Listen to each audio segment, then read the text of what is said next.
The disciples were stewards of the gospel of our Lord Jesus Christ. Unsa maning kamatuoran nagingon riya. Sa diha nga naimo kang Kristohanon kinahanglan magpabilin ka ug magmatinud-anon ka diha sa kamatuoran nga imuhang nasayran bahin kang Hesukristo. That's why important yun sa tuwa, importante gid kanato na kinahanglan magtuon kita sa pulong sa Ginoo para magpabilin kita sa kamatuoran. Kay kung wala kay igo nga kahibalo bahin sa pulong sa Ginoo, basig maabtan kag diliingon nato diha sa imong balay. So simana wala na ka diri simbahan ug may baluan na nako nga tuwa na ka didto sa diliingon nato nga grupo. Nagkuykuyog na dito Basig mamaligya na kagputo pag abot sa niyaging pila ka semana. Basig mamaligya na ka og kining sitsaron. Ha? O kaha basig naanak ka diya sa dalan. Kuyog-kuyog anang mga nakaniktay. Ha? O kaha makit-an ka nako nagsulob na kagputi nga sa nina og pareha na kas kong magulang. Ha? Muna kinahanglan mo barog ka sa kamatuoran. Basa og Biblia para mahibaluan nimo unsang gitudlo sa Biblia. Paul says here that he was a steward of the mysteries of God. Gipialan ka sa Ginoo niya nga kamatuoran ug dapat na kana kamatuoran imuhang protektahan. Dili ka dapat mahaylo dayon.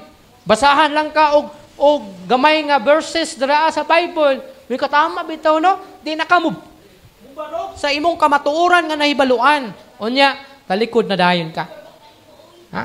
Si Paul, ningon siya, gipialan siya sa mga disipulo sa gospel ni Ginoong Hesukristo. And Paul says here that he was a steward of the mysteries of God. He had to take scrupulous care of that which was entrusted to him. Dili untata paling-paling ba? Dili gusto ang Ginoo na paling-paling ka? What o nato nang kinaiya bitaw nga, parihar man. Kana bitaw, simba diri, simba ka sa pikas, simba na pud ka sa pikas, maingon na pud ka. Yang imong reason kay, bisag asa ko mo simba parihar man. Ayaw taon pag inaana, kay dili ug dili gyud ka motubo. Walay motubo magsige balhin-balhin.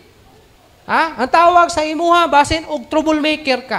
Basin kita kag-away diri, balhin ka sa pikas. Kita na kag-away dito, balhin na po ka sa pikas. Kita ka og mali diri, balhin ka sa pikas. Kita kag mali dito, balhin na po ka sa pikas. Unsaon nimo pagtubo sa imong espirituhanong bahin. Kaya ang imong nakita, puro mali o puro pagpandaway ang imong gihimo. Mo nang magbarog ka sa pulong sa Ginoo.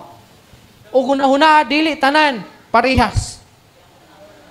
Kay kung mayong kaparihas ang tanan mo na reason nga mura kag langaw nga pula og lubot kay sige kag balinbalhin kay lagi parihas ra tanan. Careful ta ana kay basig mayong kang kasulod ka ani kibuloy pagingon mo nga oy parihar man di ay. Daghan nagdala sa pulong sa Ginoo pero dili na parihas. Dili pod pasabot nagibutang diha nga Jesus Christ kay mauna na. Parihara sa mua kay Jesus Christ naidako kayong simbahan dia sa ubos butay. Pasabot ba ana kay nagtudlo og bahin kang Hesukristo? Kay nagbutang sa iyang signage niya about Kristo? Dili. Moadto ka sa kingdom ni Kibulo, sumay butang sa iyang karabula. Jesus Christ, name above every name. Musunod ka ana kay imong tan-aw. Uy, Jesus Christ, name above every name. Ngayon, kaparehara sa mua kay Jesus Christ. Pero kung musulod ka, dili man itudlo sa imo sa Hesukristo dito, na makaluwas sa imo. Ang makaluwas dito ilang pastor. Mao na, nga dili ta magkumpiyansa. Barugan nato ang kamatuoran. Gisalikan ka na nga word sa Ginoo, gisalikan ka na kamatuoran. Kay gusto sa Ginoo nga muparog ka niya nga kamatuoran. Give it to others faithfully. Giatagan ka sa Ginoo niya na para imong ipaambit ngadto sa uban. Wala kung maantigo kang mumantala sa maayong balita, imantala ang maayong nga balita. Kay gisalik na sa Ginoo sa imuha, na kay abilidad na muwali, iwali ang maayong nga balita. Na kay abilidad nga manudlo, itudlo ang maayong nga balita. Ayaw tipigi sa imong kagalingon. Kay hinumduman nato, gihatag ni sa Ginoo sa tua, kay doon na tay responsibilidad.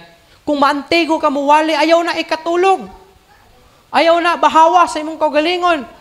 Kung dili ipaambit kini sa uban, kay dunay rason nganong gitagaan ka sa Ginoo abilidad nga mahimalong muwali ug manudlo sa pulong sa Ginoo. Mao ni instruction sa Ginoo ngadto kay Paul.